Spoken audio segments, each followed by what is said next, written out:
अबे पागल लड़की, ये क्या किया तूने? साहब आप ये अमरूद मत खाओ। क्यों क्यों ना खाऊं मैं ये अमरूद? साहब इस अमरूद में जहर मिला हुआ है। क्या? ये क्या कह रही है तू?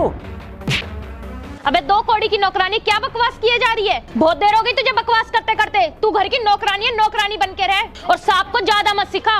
और विकास तुम क्यों इसकी बकवास सुनने जा रहे हो? चलो घर चलते हैं। तुम रुको, तू बता कौन मिलाएगा इसमें जहर? आपकी वाइफ ने। अबे पागल, ये क्या कह रही है तू? अबे 2 कौड़ी की नौकरानी, तू जिस पे आरोप लगा रही है तुझे मालूम है ना ये कौन है? ये मेरी बीवी है, लव मैरिज की है इसने मुझसे, और ये मुझे अपनी जान से ज्यादा प्यार करती है, और तू इसी के खिलाफ मुझे भड़का रही है। इसके खिलाफ मैं एक भी शब्द नहीं सुनूंगा। तू आज ही निकल यहाँ से। साहब मैं चली जाऊंगी और कभी आपको अपना चेहरा नहीं दिखाऊंगी, लेकिन आप बस एक बार मेरी बात सुन लो। ठीक है, सुना। क्या बोलना चाहती है? विकास ये क्या ही बोलेगी, ये सिर्फ झूठ बोल सकती है। मैं अच्छे से जानती हूँ ऐसी काम वालियों को। ये घरों में कलेश करा के खुद राज करना जानती है। क्यों रही 2 कौड़ी की नौकरानी मेरे पति को मेरे खिलाफ ही भड़काती है? तेरी औकात भी है इनके सामने कुछ बोलने की? चल चुपचाप चली जाए यहाँ से। हाँ मैम साहब, मेरी कोई औकात नहीं है साहब के सामने बोलने की, पर साहब फिर भी आप एक बार मेरी बात सुन लो, उसके बाद आप जैसा बोलोगे मैं वैसा करूँगी। ठीक है, चल बोल। साहब जब आज सुबह मैं आपकी गाड़ी साफ कर रही थी तो मैम साहब को मैंने कॉल पर बात करते हुए सुना।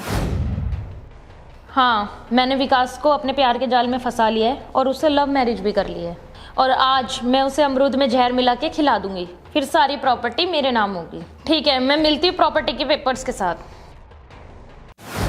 विकास ये नौकरानी झूठ बोल रही है, तुम इसकी बातों में मत आओ, ताकि हम अलग हो जाए और ये इस घर की मालकिन बन जाए। चल एक बार को तेरी बात मान भी लेता हूँ, पर अगर तेरी बात झूठ निकली तो मैं तुझे छोड़ूंगा नहीं, सीधा जेल में डलवा दूंगा। ठीक है साहब, आप जो सजा दोगे मुझे वो मंजूर होगी। ठीक है, तो अभी दूध का दूध और पानी का पानी हो जाएगा।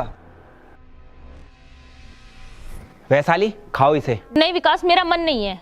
देख लो साहब, मैम साहब नहीं खा रही ना अमरूद, क्योंकि इसमें जहर मिला हुआ है। नहीं विकास, ऐसा कुछ नहीं है, बस मेरा मन नहीं है अमरूद खाने का। क्या? ये तुम पर इतना गंभीर आरोप लगा रही है और तुम कह रही हो कि मैं नहीं खाऊंगी? लो खाओ इसे। नहीं विकास, नहीं, मुझे नहीं खाना, इसमें जहर है। देखा साहब, अब तो मैम साहब ने खुद ही उगल दिया कि इस अमरूद में जहर मिला हुआ है। इसका मतलब ये नौकरानी बिल्कुल सच बोल रही थी।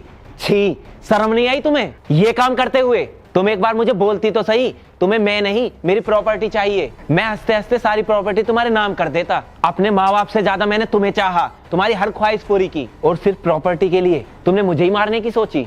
मुझे शर्म आ रही है खुद पर कि मैंने तुम जैसी लड़की से प्यार किया। चलो अब निकलो यहाँ से। अगर ये काम किसी और लड़की ने किया होता तो मैं उसे जान से मार देता। चलो अब निकलो यहाँ से। आरती प्लीज मुझे माफ कर दो, मैंने इस लड़की पर आंख मीच कर विश्वास किया, यहाँ तक कि अपने माँ बाप को भी छोड़ दिया इससे लव मैरिज करने के चक्कर में। फिर भी इसने पैसों के लिए आज मुझे इतना बड़ा धोखा दिया। वो तो सही रहा कि तुम टाइम पर आ गई, वरना आज मैं बचता नहीं। कोई बात नहीं साहब, आप माफी मत मांगो। ये तो हम नौकरों का फर्ज बनता है कि हम अपने मालिकों की रक्षा करें।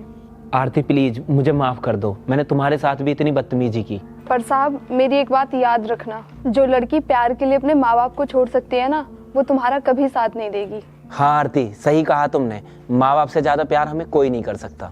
और हाँ, आज से तुम मेरे घर की नौकरानी नहीं बल्कि मेरी घरवाली हो। आओ चलो चलते हैं।